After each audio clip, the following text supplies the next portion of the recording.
Okay, so let's start. How many people do we have? We have 25 people. Okay. Are you expecting others to turn up too, or should we start the class? So I think we can start. Okay. So, so I want to start this course with, like something which we will not explicitly deal with in this course, but uh, but it's important for us to be clear on the terminologies that we are going to use in this course. Okay, so let me start sharing my screen with you.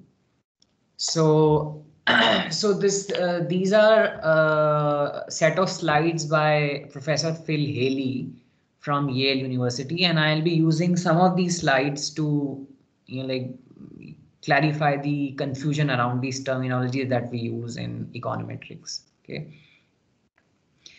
And all of this material you can find on my website. So you can just, type on Google Digvijay S. Negi, or you can go to IGIDR website, go to my profile, and there you can find the link to my website. So on teaching topics in applied econometrics January, June 21, you can find all the material. Okay, so for example, this is lecture 2. So all these slides are here uploaded on my website. So you can go through these slides, you can go through other materials. So I will upload all the material that I'm going to use in the class on this web page. So you don't have to, look for a book in the library or somewhere else. Okay. So let's start with some terminologies which we are going to use quite often in econometrics. So have you heard of this term called structural model versus reduced form model?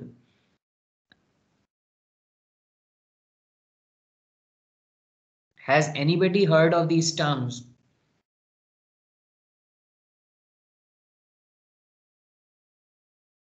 MSc, PhD. Have you heard of these terms called structural models, reduced form models? Yes, sir. We read about them in econometrics too. Okay. So, any idea what these are about? Like, can you? Oh, somebody is not able to unmute.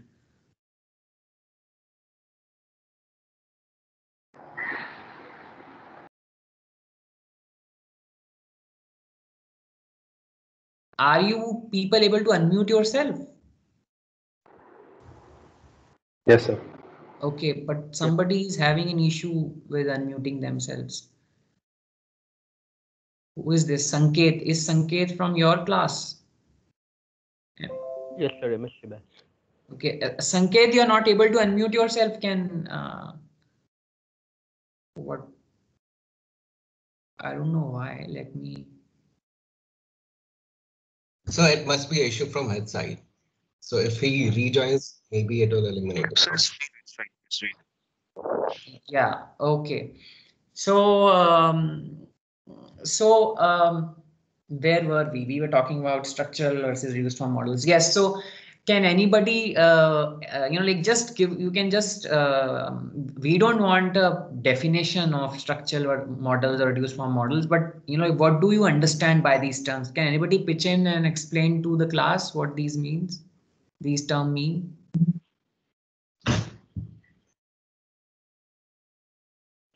Sir, we had read them in the context of simultaneous system of equations. So Right. the basic set of equations gave us the structural model, and if we took the endogenous and exogenous variables on two different sides, it gave us the reduced form. Right. So, anybody else would like to pitch in and add to what Shibanjan, right? Yes, sir. What Shibanjan said. So, sir, is it like the structural form is informed by economic theory? So that's where we get that.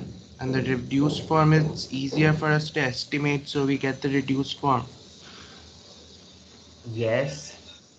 So the structural form includes unobservable parameters, whereas we use the reduce we try to find the reduced form for the sake of ease. Like they evaluate endogenous variables in terms of observable exogenous variables. Okay. Anybody else? For example, if we regress wages on, let's say, IQ, we cannot measure IQ. So we will specify IQ as a function of some other variable which we can observe, for, let's say, family income. So a specification of IQ is a reduced form, and the original specification of the wage equation was a structural. I mean, what Shrey said, say it is in simple language. Okay. Anybody else? Okay, so all of you are right in you know this difference between structural and reduced form. All of you are right in what you are saying, but let's look at it in a more formal way. Okay, so the reason why I am starting with this you know this terminology, these terminologies of structural versus reduced form, is that quite often when you read academic papers, especially applied papers where you have empirical analysis, you will come across these terms while reading these papers. And it's important for us, because we will read some papers, to understand what these terms mean. Okay. So let's look at a very textbook definition of what structural models mean. Okay. And this I hope you can see my screen. So this is these are few pages from handbook of econometrics, and it's written by I don't have the authors here, but it's Rice and Volak. So let me read this definition for you. So in structural econometric models, economic theory is used to develop mathematical statements about how a set of observables, within quotes endogenous variables, y, are related to another set of observable explanatory variables x. Okay, so basically what this definition is saying is that when we are talking about a structural model, structural econometric model, we would use economic theory. Okay, and the theory that we are going to use will depend upon what kind of questions we are looking at, but essentially we will use economic theory to develop some mathematical statement, like some kind of a statement where we would split the variables that we have in that economic model into endogenous variables and explanatory variables. Okay, endogenous and explanatory. So that is the critical, like the key feature of a structural model, that you would have a set of endogenous variable and a set of explanatory or exogenous variable. So economic theory also may relate the y variables to a set of unobservable variables. Okay, these theoretical relations usually are in the form of equality. So generally we would write, whatever the theory may be, and whatever the set of variables that you end up using, these relations, these variables will be arranged in an equality most of the times. Okay, so for example, we have an equation here, y is equal to g. So y is a function of g, x, a set of explanatory variables, a set of unobserved variables, and this parameter theta. It's a parameter vector. Okay, where g is a known function. So economic theory tells us how these y and like the explanatory variables, the endogenous variables, the unobserved variables, how they are related, what is the functional form, right? So we know what this g is, and theta is a set of unknown parameters or functions. So basically we know the form of g, the function, but we don't know the parameters, right? So that we can't pinpoint that function, but we know the family of function. Okay, So for example, when we do OLS, ordinary least squares, we know that it's a linear function, but we don't know the parameters. So we don't know what is the value, what is the slope, what is the intercept, and so on. So, and occasionally it's also possible that economic theory may only deliver inequality relations. So you may not have equality, but you may have some kind of an inequality that the theory tells you.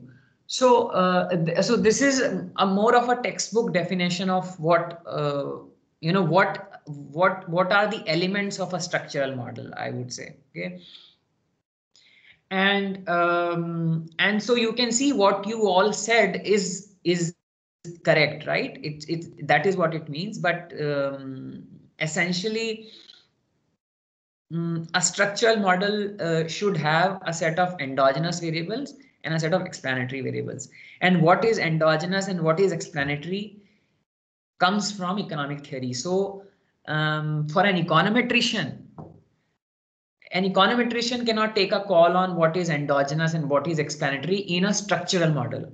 Okay, in a structural model, a person who is trying to estimate, or an econometrician does not know what is endogenous and what is explanatory. They have absolutely no idea. To define variables into endogenous and explanatory, endogenous and exogenous, you need some kind of a theory. Okay, and that is where economic theory comes in. That is where economics comes in. Otherwise, why do you need economics, right? You can just run estimate functions, regressions. So that's the so these are the elements for a structural model. So you know, in case if you have questions, you can just feel free to you can either click on this raise hand icon, or you can type in chat, or you can also stop me and ask your questions. Okay. So let me now take, I guess you would have done this example, but let me again take you back to a very common example that is generally, you know, like taught in classes to basically explain what a structural model is. Okay, and maybe some of you would have seen this. But before I do that, I also want to talk about you know, non-structural models. So structural models, basically what the key element in a structural model is that you need economic theory to define what is your y and what is your x. Okay, but we also have non-structural models. So by non-structural, I mean descriptive analysis, right, where you would just probably look at correlations between two variables, you know, like, and that may be informative. And you may look at the means, standard deviations, and so on. So that sort of a work is called non-structural or descriptive analysis. And descriptive regressions can also be descriptive. Okay, so it's not necessary that all the regressions that you will estimate are structural. Okay, it's very well possible that you are estimating a regression which is entirely descriptive in nature. By descriptive, I mean that essentially what that regression is capturing is correlations between you know, your dependent variable and the explanatory variables that you may have in that regression. So, and it's not that people in, you know, economists and econometricians don't use non-structural or descriptive kind of an analysis. They do use, and let me, you know, go further in this and tell you, like, give you, for example, some of, you know, like, idea of what these non-structural you know, some example of the non-structural type of econometric work. So for example, you would have heard of Engel curve, right? Have you heard of Engel curve? Yes. Yes, sir. Yes, sir. So what is an Engel curve? Can anybody, in simple words, I don't want a technical definition, whatever you think it is, just you know, like, you can tell us. So sir, how consumption changes of a particular good, demand changes as in changes. Yes. Anybody else?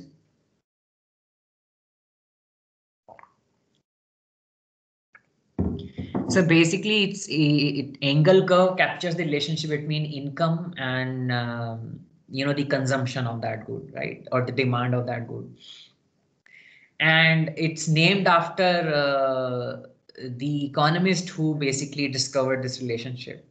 So Engel's analysis on relating commodity budget shares to total income, or like consumption of a commodity to total income, is an excellent example of non-structural work, descriptive work.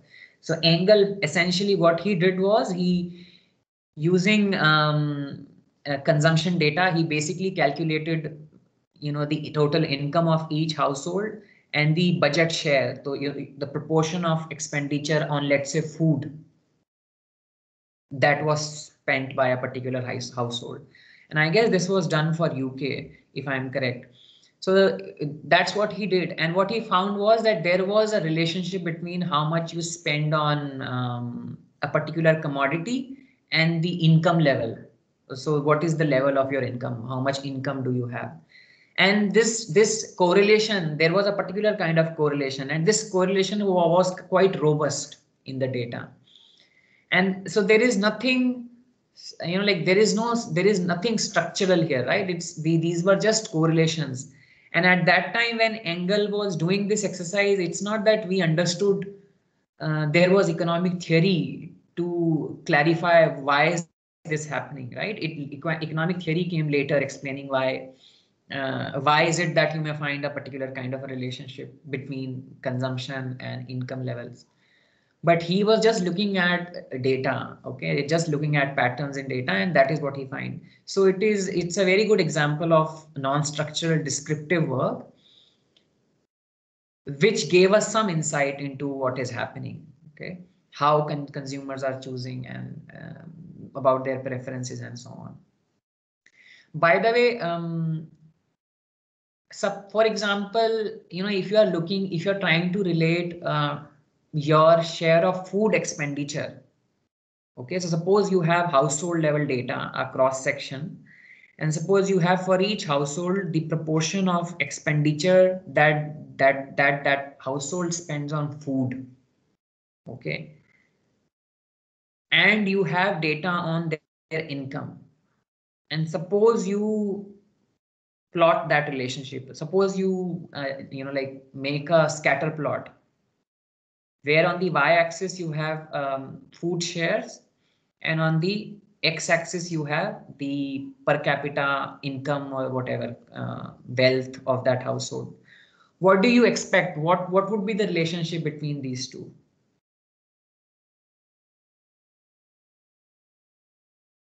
Anybody? Any guess? So positive in the at the start, and horizontal probably later. Okay, anybody else?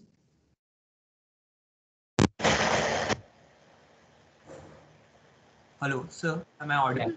Yeah. It would be a positive relationship, but increase in consumption would increase first very fast with increase in income, and later on the increase would slow down. Right. Anybody else?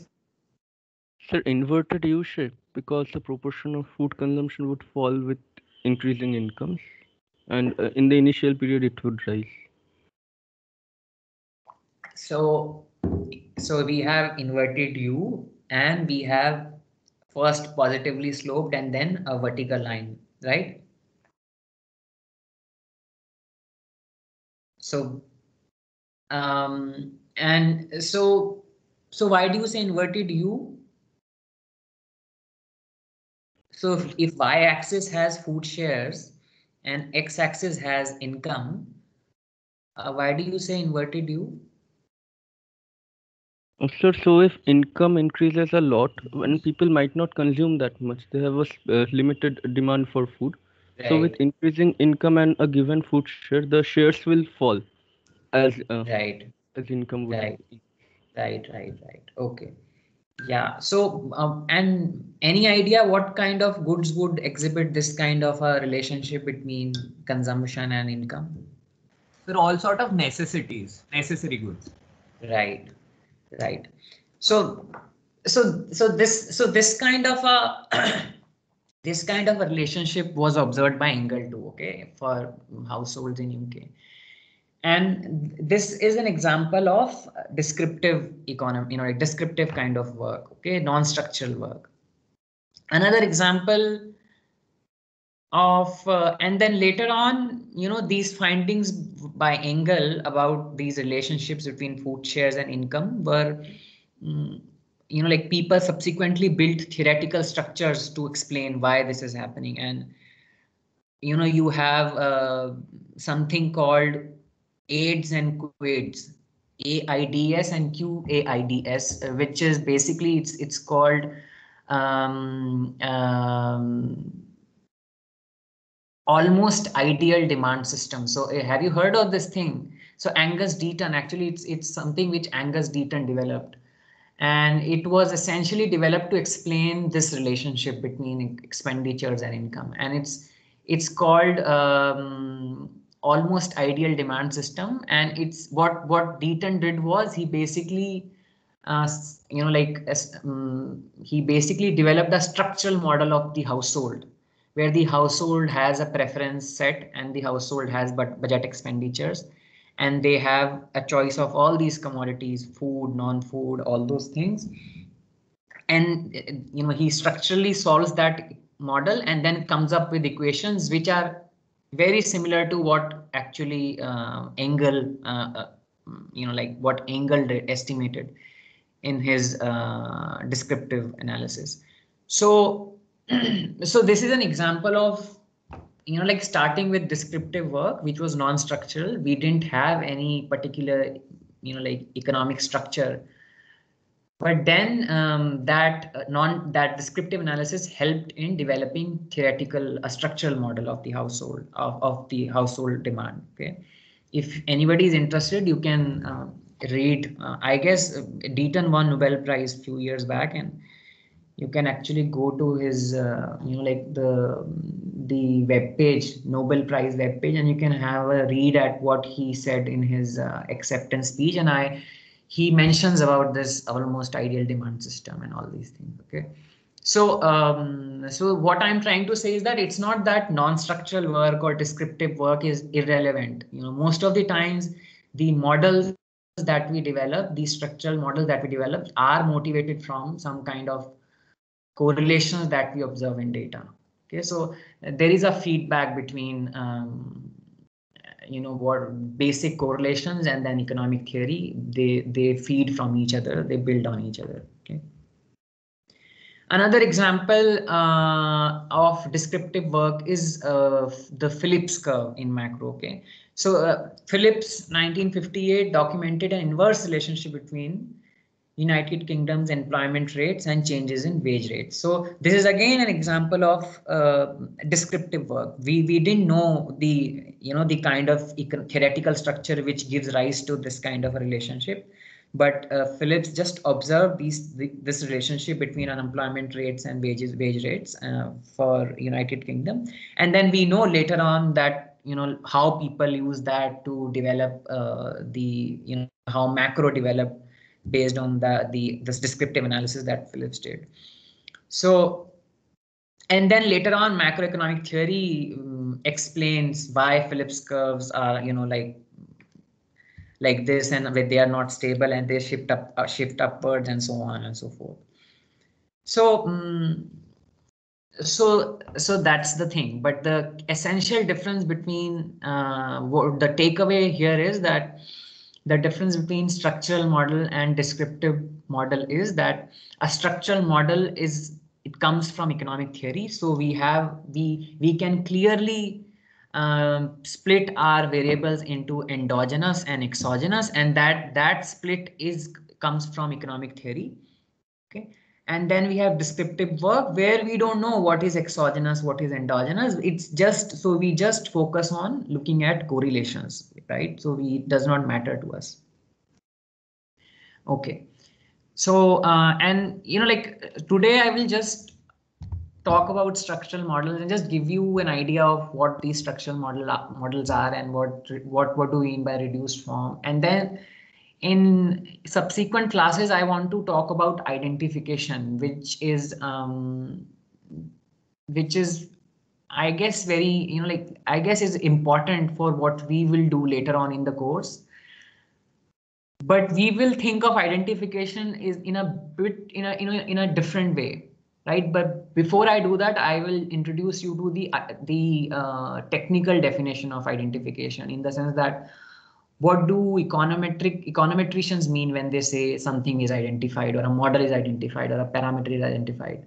So I will spend 1 or 2 classes talking about econometric identification. It's a very I'll give you a very technical definition of identification, and it's not that we have to we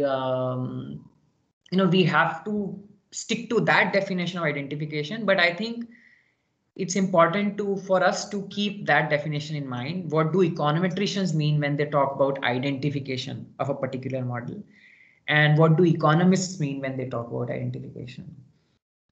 So let's now let me switch to this example, which I guess you already would have seen. What is this? Okay. So I'm borrowing from a chapter from this book of William H. Green, Econometric Analysis. I'm sure you would have seen this book. So I'm going to use some parts of this book, not the entire book, but some parts. Okay. So as somebody already pointed out, structural models, you would generally study or hear this term structural models when you come to simultaneous equation models, right? And in reality, the way econometric textbooks are arranged, they generally start with linear, simple, a single regression equation kind of a model, and then later on they talk about simultaneous equations. But the thing is, for an econometrician, everything is simultaneous equations. Okay, so they begin with this idea of having multiple equations. Okay, each equation explaining a different aspect of the model, and then finally all those equations fit together. So, but I in this course want to give you more of an econometrician's view of estimation. Okay, so we will start with simultaneous equation models. Okay. So let's start with you can see my screen, right? Yes, sir. Yes, sir. Yes, sir. Okay, so this example I'm sure you would have seen. It's a very simple example of a simultaneous equation framework, and this is the example of demand and supply. Okay, and so we know what the demand curve, how the demand curve looks like, and the supply curve looks like, but just to but it's a very simple example to explain the idea of what a structural model is and what a reduced form is, and what do we mean by identification in this kind of a setup. So let's go through this example. Okay, so we have a demand equation, which is your typical demand equation. You have Q, okay, the quantity at time t. You have price of that commodity, PT. You have alpha man, the parameter for price. Then you have XT, some other variables. It can be income. So XT here can be income. You have alpha 2, the parameter on income. And then you have the error term, epsilon dt. Okay. Similarly, you have a supply equation. You have quantity supplied, okay, at time t is equal to PT, right? The price and the parameter beta 1, and then you have the error term epsilon st. Okay, so we know what a demand curve is and what a supply curve is, right? I don't have to go through that with the class. Yes or no? Yes, sir. Right. So we know where the demand equation comes from, isn't it? Where does the demand equation come from? Can anybody pitch in and tell us where does the demand function come from?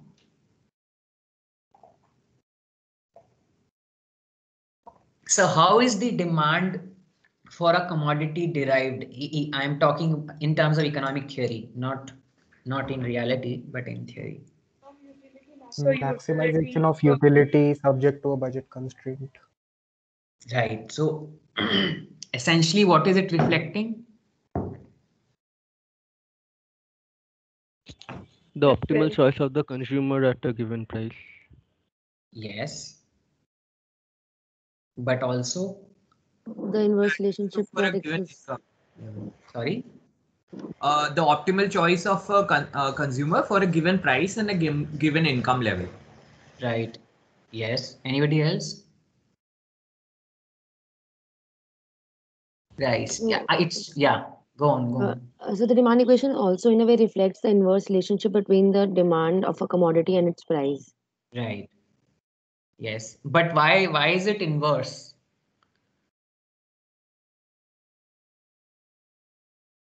Because if the price Normal increases goods. and with the limited income, you'll have to reduce the consumption of the good in order to maintain the utility levels. Right. But why is that? Is it pointing towards does this come from the budget constraint, this inverse, or is it Yes. coming because from the income is preferences of the household? income is fixed Preference. and prices are positive. Yeah. Yes.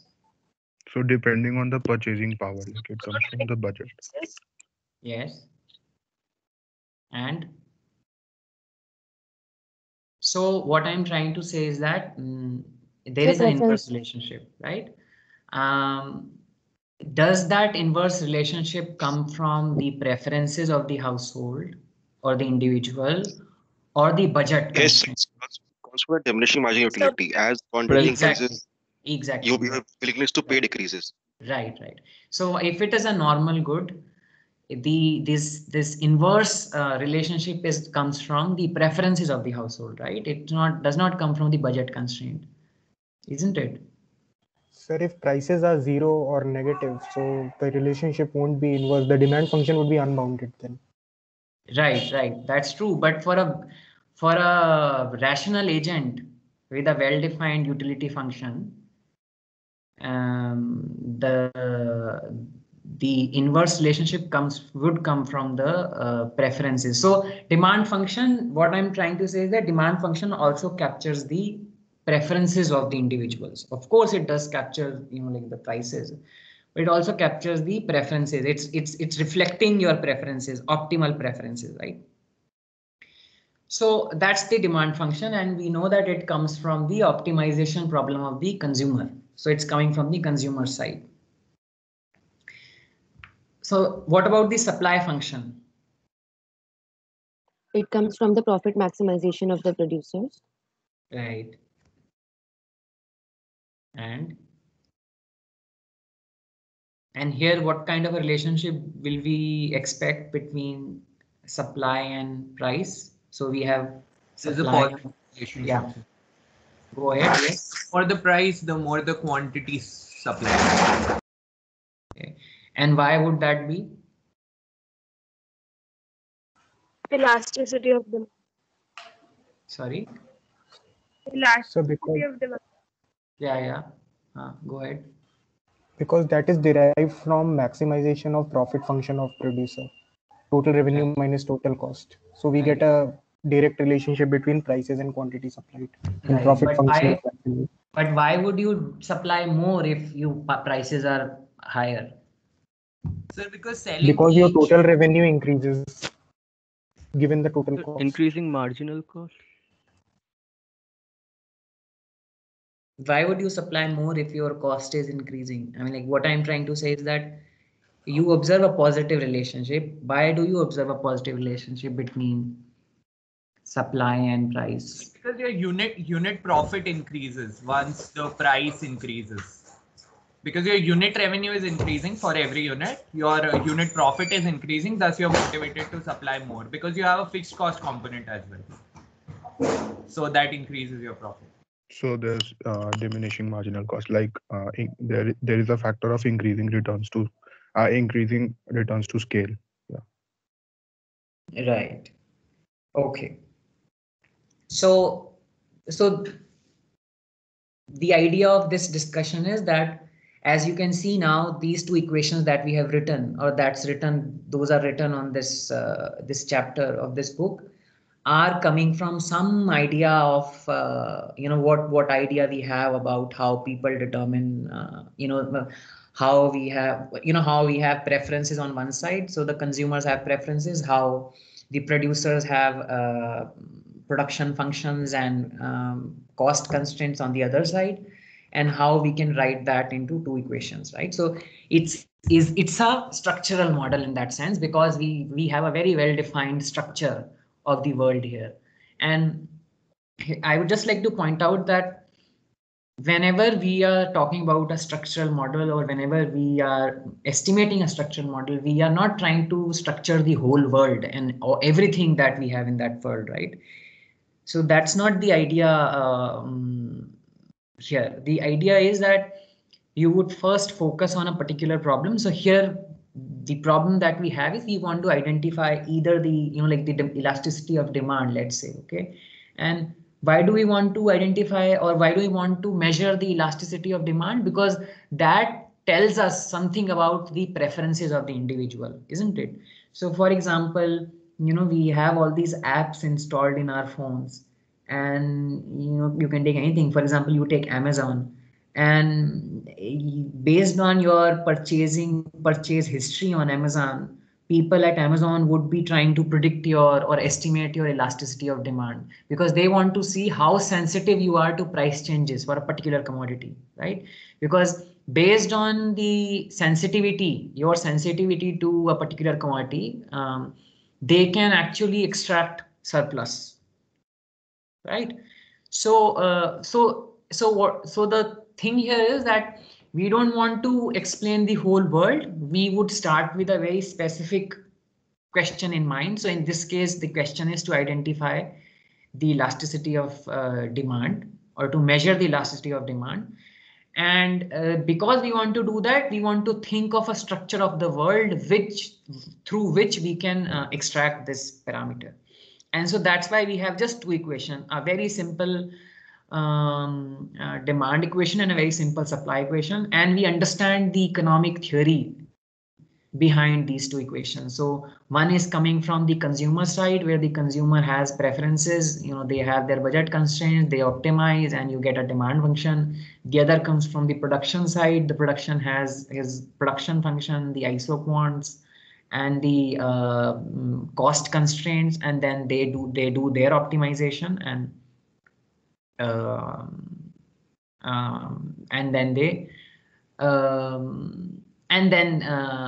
then they determine how much to supply. So we have these two relationships, okay? And the third equation, which basically connects these two equations, the demand equation and the supply equation, is the equilibrium condition, right? Which is in equilibrium, at equilibrium, quantity demanded should equal to quantity supplied, okay? Should equal to some constant quantity at time period t. So the third equation basically closes the system, right? In the sense that now we know how the demand and the supply equation, these two equations, are connected, right? Otherwise they are otherwise we don't know how they are connected, okay? So economic theory tells this, right? So what you have to appreciate here is that without this logic of demand and supply and equilibrium, these three equations have absolutely no meaning for an econometrician, okay? Somebody who is just knows econometrics, although we don't have people like that, but just for argument's sake, somebody who does not know economics but just knows econometrics, these three equations are irrelevant. Does not mean anything to them. But economic theory tells you how to interpret them. So we know the demand, we know the supply equation, and then there is an equilibrium condition. So we know there is going to be an equilibrium. And so the equilibrium condition closes the system. Okay. And so these three questions basically are structural. And why are they structural? Because they are derived from theory, right? And each purports to describe a particular aspect of the economy. So, as I've already said this, that they are directly coming from economic theory.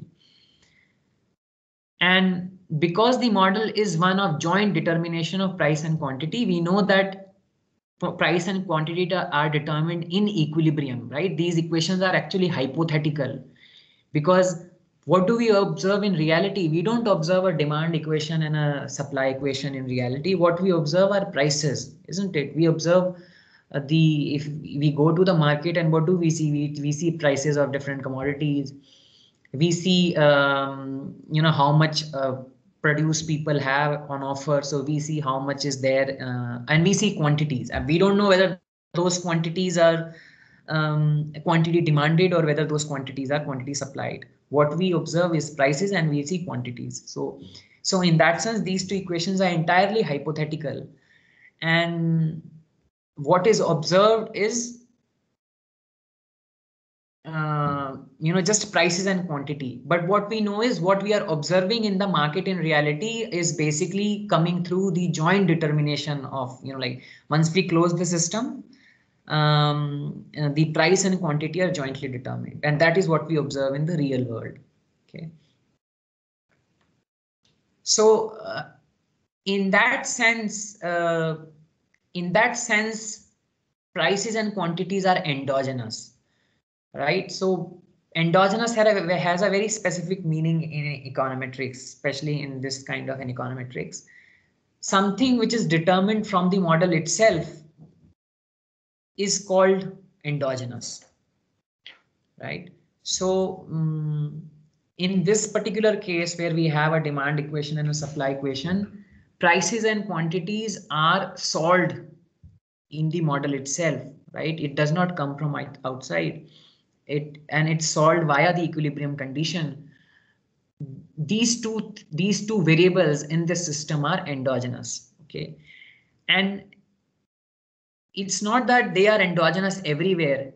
The particular setup that we have here, the kind of model that we have here, the kind of economic theory that we have, and the kind of question that we are asking, within that context and only within that context, prices and quantities are endogenous.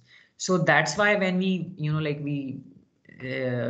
read that definition of structural, what does structural models mean in economics? You have to have endogenous variables and exogenous variables. And endogenous and exogenous are coming from theory, and they may change from theory to theory. Different theory may say something else is endogenous and something else is exogenous, right? So that can vary depending on what you are trying to do. So in this particular case, prices and quantities are endogenous to the system, and hence that's why we can write it in such a way. Okay. So income X. So in the demand equation, we have this variable xt. Income xt is assumed to be determined outside of the model, which makes it exogenous. So income is not determined within the model. Income is not solved within these three equations. Okay, income is coming from outside. So in this setup, in this model, income is exogenous because it's not determined from the model itself. So we have to be very careful. At this time, it may seem to you, and I'm sure you would have done this earlier also in your other econometrics courses, but at this time, this definition may seem innocuous, but it's not. It's we have to be very careful of these things, because what is endogenous and what is exogenous is all coming from theoretical structure. Okay. So in that sense, without a theoretical framework or without the idea of the world, okay, it's very hard to say what is exogenous and what is endogenous, right? And then finally, we have these error terms in the demand and the supply equation, and those are added to basically make the model stochastic. So without these error terms, it's deterministic, right? We are working with variables, and it's like a simple linear equation system which you can easily solve and get the values of alpha and beta. But in econometrics, we work with random variables, right? So, and to make estimation possible of these things, we have added 2 error terms to these 2 equations. And all 3 equations are needed to determine the equilibrium price and quantity. So the system is interdependent, right? So all these 3 equations are simultaneously solved. And so the system is dependent. It's interdependent on each other. These equations are interdependent on each other. Finally, because an equilibrium solution for price and quantity in terms of income and the disturbances is indeed implied, the system is said to be complete system of equations. So finally, these 3 equations in themselves are sufficient to solve for prices and quantities. So it's a complete system. We don't need anything from outside. Okay. And this you would have also learned in your linear algebra course in your maths, that the completeness of the system requires that the number of equations equal the number of endogenous variables, right? But we will later on go through the least square estimator, and there we will talk about all the assumptions and all those things. Okay, so for now I'm skipping the econometrics part of this thing, all these assumptions, because I want to take some time to go through OLS, and I'm sure you would have done these things in your econometrics course, but I want to go through it again when we talk about identification in econometrics and identification in economics. So at that time I will go through these things, the assumptions, OLS assumptions in detail. But for now we will ignore. So we don't care about all these assumptions that we need to estimate this. Okay, we just want to focus on what does the structural model mean, and what is endogenous, what is exogenous. Okay, so you can solve these 3 equations. It's very easy to solve them, and right. So, and solving these 3 equations, you can basically come up with the expressions for P and Q. Okay, and here are the expressions for P and Q. And so P is this, right? This equation, and then Q is this. And in both P and Q, you see income X featuring on the right hand side. Okay.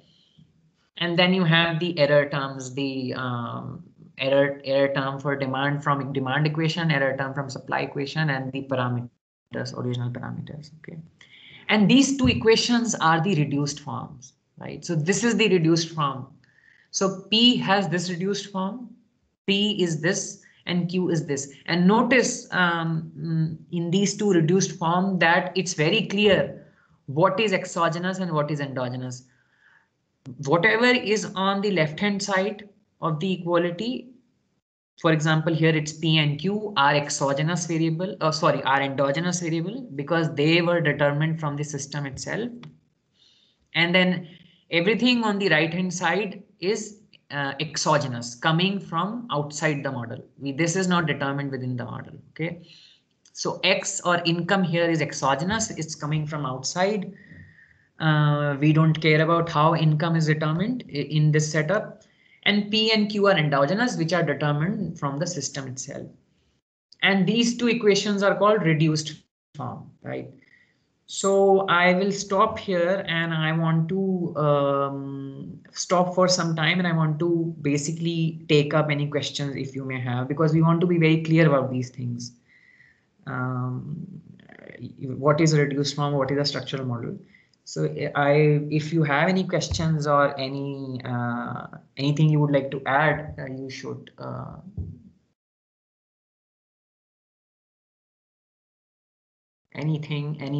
Yeah.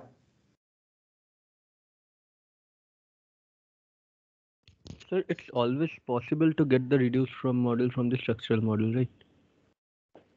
Yes, it is. And it's always possible in the sense that the model is written by the, it would come from some economic theory, and the theoretical model itself is written in such a way so that you can arrive at some reduced form equations. But there are cases where we may not get a neat closed form solution, right? So we may not get a clear differentiation between what is endogenous and what is exogenous. Sometimes it's you cannot solve the optimization problem itself and get a clean analytical solution which you can write. So, but those are, that's a bit beyond this course, how those are estimated. But in general, yes. Anything else? So suppose from an economic theory, we know that the relationship between X and Y is a positive relation, but we use data to determine whether it's a real, whether it's a linear relation or an exponential relation. So will that be structural or unstructured? In a strict sense, a structural model will give you everything, in the sense that it will tell you whether it is exponential, whether it is linear, non-linear, whatever. So strict structural, like structural econometricians would write everything, including the kind of functional forms that these objects may have. And when it comes to estimation, exactly that is estimated. So for example, if you have to take logs, the model itself will be such that it will linearize after taking logs. Okay. So it will come from the model. Okay, thanks. Anything else? So yeah. Yeah, sir, just one thing, like it's when we talk about reduced form, so there should not be any endogenous variable on the right hand side, right? Yes. Like, yeah. Right. Yes. But endogenous, by endogenous, you understand what we are saying, right? Endogenous from the model's perspective. Yeah, within the given system. Within the given system, yes. Yeah, anybody else would like to pitch in, add anything? Just a thing, in this model, each of the structural equations can be seen as an econometric specification. So, but we are not able to estimate them because we do not have separate values for QDT and QST, right? No. So see the thing is, the data that we observe, all data, in fact, I don't think there is a data, unless you do some experiment or something, all observational data that we have, micro data, macro data, anything, is basically generated from, this is coming from equilibriums, different equilibriums, right? No data will identify the structural equation in your model. No data can identify a demand equation. What you observe in real life are equilibrium points for everything. It's irrespective of whether we are talking about demand or supply. Wage, for example, you're observing wage rates. You can look at, for example, the National Sample Survey Organization does employment and unemployment surveys, or now it's called the what do they call it? PLFS. I don't forgetting the full form of that. But yes, periodic labor force survey.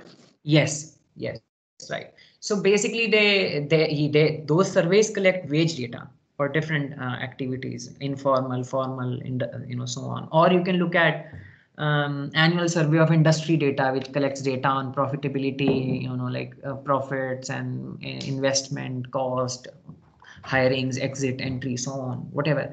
All the data that we observe is coming from equilibriums. Okay.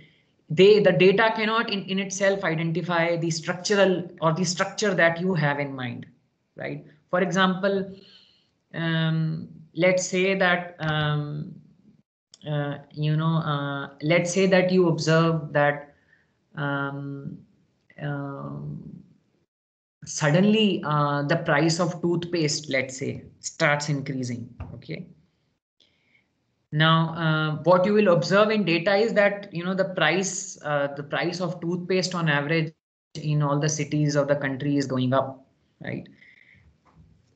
But for that's an equilibrium price determined based on the demand and the supply and the market structure and so on and so forth. Now it's for the economist and the econometrician to identify the structure. So for example, one economist can say that, you know, one idea can be that this price is going up because the demand for toothpaste is going up, right? So the higher demand is leading to, and the supply is not able to respond, so the prices are going up. Another economist will say that no, it's not because of demand, it's because of the kind of market structure that we have in the toothpaste, among the toothpaste producers. It's more of an oligopoly or a duopoly or a monopoly where they have started colluding and charging markups over the prices. Okay, so my point is that that data can explain the producer side of a story where you have this particular market structure in mind, or that data can also justify the consumer story that the demand is going up for some reason. So we cannot identify the structural equations from the data. In fact, we don't even know what the structure is when we look at the data. It's for and that's where econometrics becomes and economics becomes a very how should I put it? You know, it's more like a hit or a miss kind of a thing. And the data will give you absolutely nothing or everything, whatever you want to estimate from it. It's the structure that you have in mind for that data generating process cannot be identified from the data. What you can identify is the reduced form, and that depends upon what you are trying to fit to that structure. So does that explain you know, like your question? Yes, sir. That means whenever we do an econometric analysis, we will always start with the reduced form. Right? Yes, what I'm trying to say is that the thing is in structural econometrics, the structure comes from the economist, the econometrician. Okay, the data will not tell you the structure. Data is generated at equilibrium. You get what I'm saying?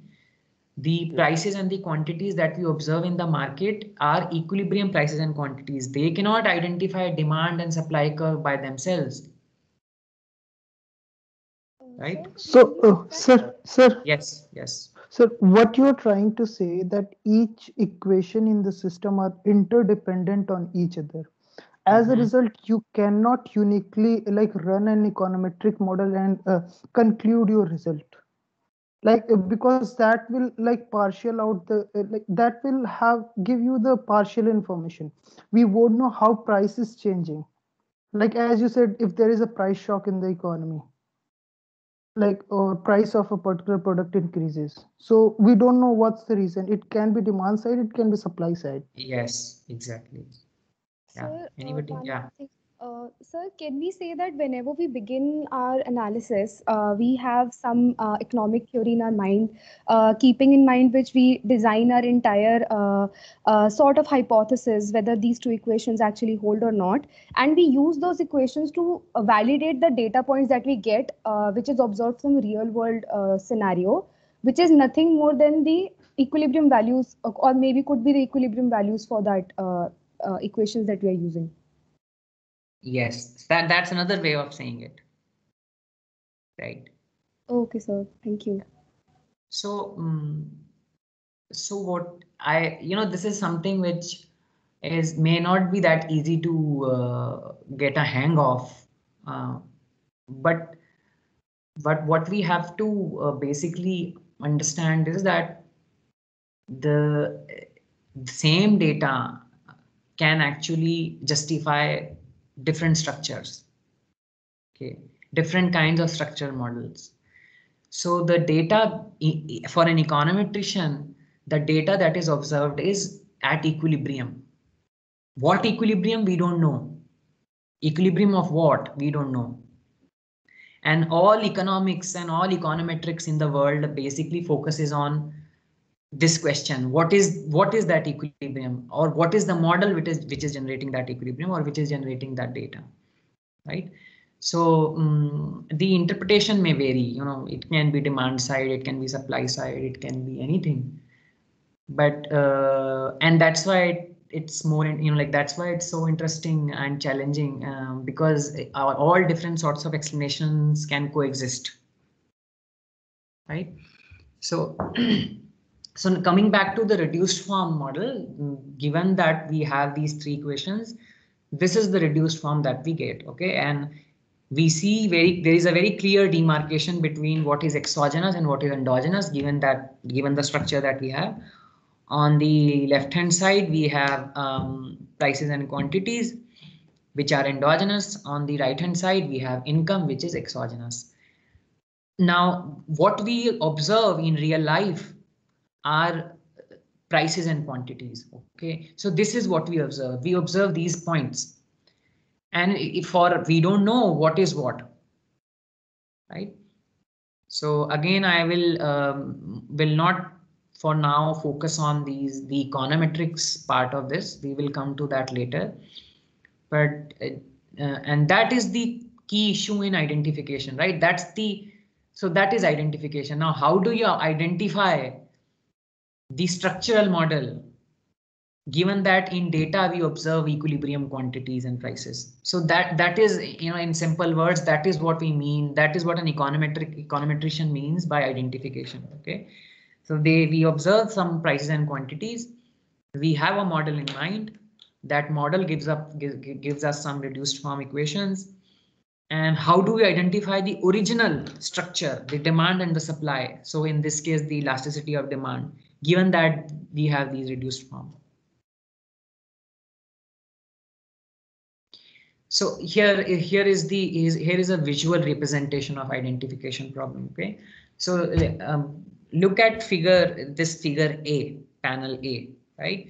We have three data points. On y-axis we have prices, on x-axis we have quantities. Okay, and these are observed in the market. And we have these 3 points, 1, 2, 3, right? Now look at panel B of figure. Those 3 points can fit a supply curve. You know, you can basically draw a line, a positively sloped line through these 3 points. And that it's a positively sloped line, so very well can be a supply curve. But those 3 points can also observe 3 different demand curves, right? So for example, you can also see these negatively sloped D1, D2, D3, 3 demand curves. So same, those 3 observed points can also be a point on a supply curve, or 3 different points on 3 different demand curves. We don't know what is what, right? So in reality, the data that we are observing, we don't know whether these points belong to a demand curve or whether these points belong to a supply curve. Similarly, you can also see panel C of the figure, where we have 3 different demand curves and 3 different supply curves, right? And again, we don't know these 3 points, whether these 3 points are, whether these 3 points are from a particular demand curve or from a particular supply curve. In fact, in panel C of the figure, what we observe is that those 3 points are 3 different equilibrium points for 3 different set of demand and supply curves. Okay, so this is the key. This is the essential problem in econometrics, right? That this is the crux of the whole econometrics. That the data that we are observing, we don't know what is it, whether it is coming from one demand curve, whether it is coming from one supply curve, whether it is coming from equilibriums, 3 different equilibriums, we don't know. And another thing which you should appreciate here is that these 3 points, P and Q, price and quantity, in this framework that we are talking about, demand and supply, are representing a point on either on a demand curve or on supply curve. Okay, but in a different structural framework, they may represent something else entirely, right? So in that sense, multiple structures can fit the same data. Right, and then what is exogenous, what is endogenous may change. So anyways, so this is what we this is the key problem in identification of an econometric structural econometric model, that what we observe are data points. We don't know whether they are from a demand curve, whether from a supply curve, or whether these are three different equilibrium points. And that is what econometrics is all about. The whole econometrics. Yeah. I had a question. So these 3 points cannot be from the same demand curve, right? How will you draw that demand curve? Yeah, right. So these 3 points are from the same supply curve, but can be from 3 different demand curves. Right. Yeah. So so that's the whole that's the key problem in econometrics. How do you identify the structure that is generating the data that we are observing in real life? Okay, and that is what we called identification. So I think I should stop here. So what we have discussed today is what is a structural model. Okay. And we have gone through an example of a structural model. So we understand what the structural equations are and what the reduced form is in that particular structure. And then we understand the problem of identification of that structure in the data. Okay. We don't know, we cannot identify the structural equations. And by structural equations, I mean the demand and the supply equation, the original equations. Those cannot be identified in this data, right? And in fact, if you look at the reduced form, which is this parameter pi1, pi1x, this pi1 is what? This is alpha2 by beta1 minus alpha1. Similarly, for the second equation, pi2 is beta1 by beta1 minus alpha1. So these are, so this pi1 and pi2, the parameters on the reduced form, are a function of the structural parameters. So the parameters that are coming from the demand and the supply equation. So this pi1 is a function of the actual elasticity of demand and the elasticity of supply and so on. So in terms of these equations, if we suppose estimate an equation on this data, we will get pi1, right? If you have price as the dependent variable and x as the independent variable, you will get pi1. Or if you take q as a dependent variable and x as the independent variable, you will get pi2. Now, these pi1 and pi2, we don't know it's in terms of these equations, the identification problem is that how do you get the alpha1, alpha2, beta1 from this pi1 and pi2, right? Because this is what you can estimate. So that is the problem of identification.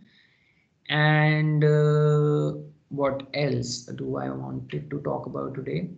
Then we have other, like you can have other examples of structural models, and I'm sure you would have seen this also. So for example, here is an example of a macroeconomic structural model where we have the consumption equation, we have the investment equation and the demand equation. Here, this model is dynamic in the sense that, you have lag dependent variables here. So for example, in the consumption, you have consumption from the past period. An investment equation, you have the difference in the demand for this period minus the last period and so on. So this is a bit more complicated, but then this is another example of a structural model of the economy. And this model is very famous and quite old also. This is Klein's model. And you have a consumption equation, you have an investment equation, you have private wages, you have equilibrium demand, profits, capital, and so on. And all of these can be solved to get the reduced form equations. Okay, you can get the reduced form equations. So these are some example of structural models, and there are many, but essentially this what a structural model does is it differentiates between what is exogenous and what is endogenous, and what is exogenous, what endogenous comes from the economic theory. So the structure comes from the economic theory. So this is what I wanted to talk about today. What we will do later on in the course, this course is not about structural econometrics. We are not going to focus on writing structural models and then estimating that in the data. We are going to focus on reduced form estimation. Okay, and we will focus on identification, but we will focus on identification in a more modern way, in the sense that identification now is done with different, done in a different way, and the idea is a bit different. So I will talk about that. But I think before we go on to the more modern way of identifying parameters, I think it's a good idea for us to know how it's done, in this framework, in structural framework. So, and it's not that you always have to write the structural equations and then solve for a reduced form and then estimate that from the data.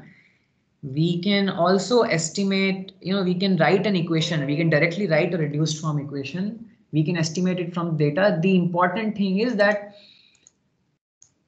what is exogenous, what is endogenous, we should have some idea in our minds why we are writing this to be, why this is on the left hand side and that is on the right hand side and so on. So it's not necessary to always write a structural model and then solve it and then get a reduced form. But when we are writing a reduced form, it should be clear to us why we call this as exogenous and that as endogenous. Okay. So this is it. And if you have any questions, you can ask. And we also have to talk about the class timing, right?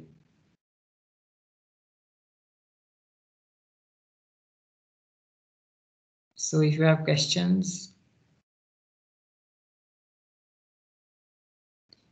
And what do you want to do about the next class? So you want me to stick to Tuesday 9:30? Tuesday 9:30 and this Thursday 11:30 is preferable. Like for the Can't hear you, Akshita. Can you? Sir, I'm saying that for people who are attending Christian sir classes, for them, I think that 9:30 on Tuesday and 11:30 on Thursday is better. Okay. And is everybody okay with that? The PhD people? Sir, as for Tuesday 9:30, there's no ambiguity because there's no other class being held at that time. Okay. But sir, by the end of 8th, by tomorrow, we'll get a clear idea of what courses are being floated and what are not. So definitely we'll look into that and we'll tell you, sir. We'll decide as a class. We'll inform you about Thursday soon. Okay. Yeah. But Robert, this. Sir, so if all the courses do float, then there are no vacant slots. Like 11:30 on Thursdays is vacant as of now, but it will be taken over by Dr. Rajeshwari once Dr. Vaidya's course ends. Okay, and there are some students, I'm sure, who are interested in taking your course and their course as well.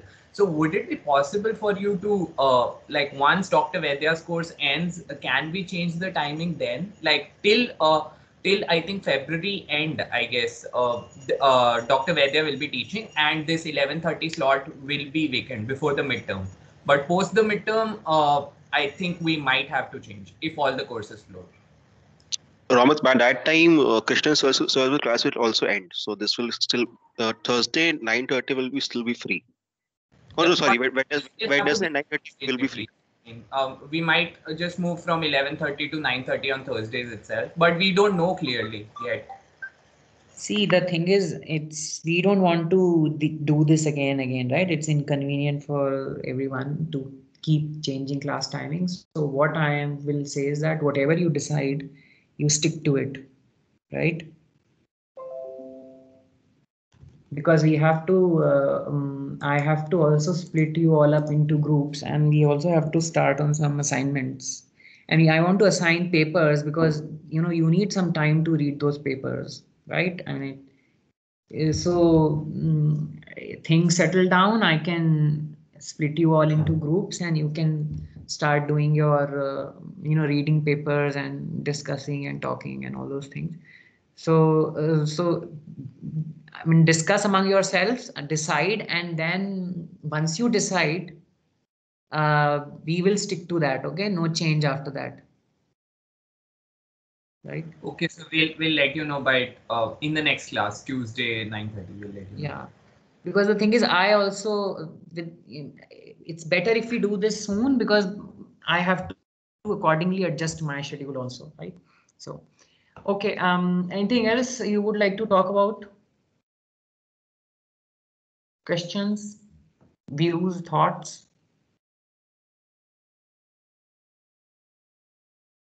What about the PhD group? Go ahead. Sir, my network kind of broke in between, so I couldn't understand unstructured model that you were talking about.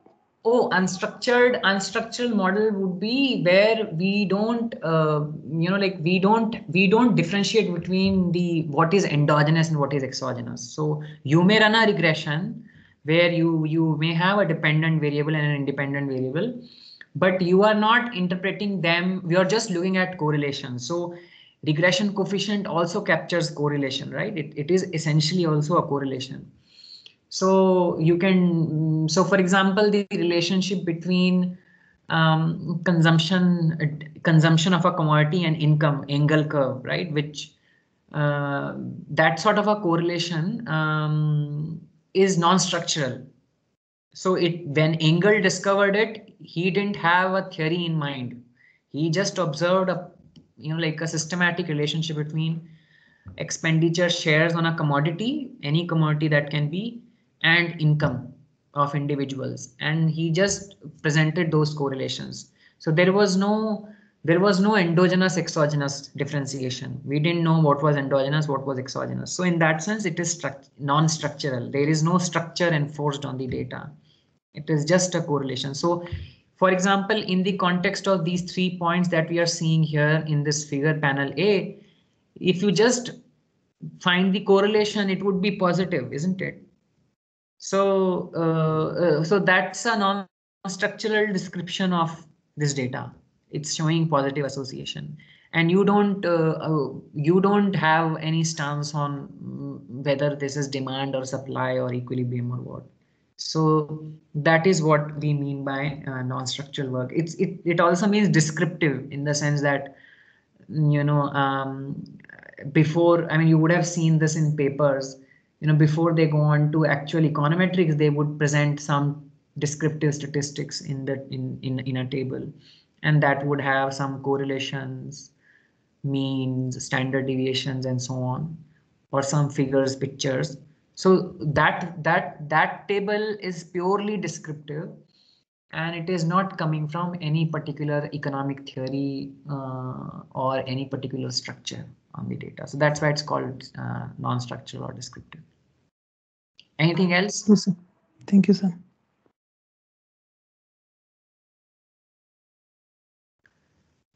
Okay, so I'll end this class today, and let's meet on Tuesday 9:30. Okay. Bye. Bye, sir. Thank you, sir. Thank you, sir. Goodbye, sir. Thank you, sir. Thank you.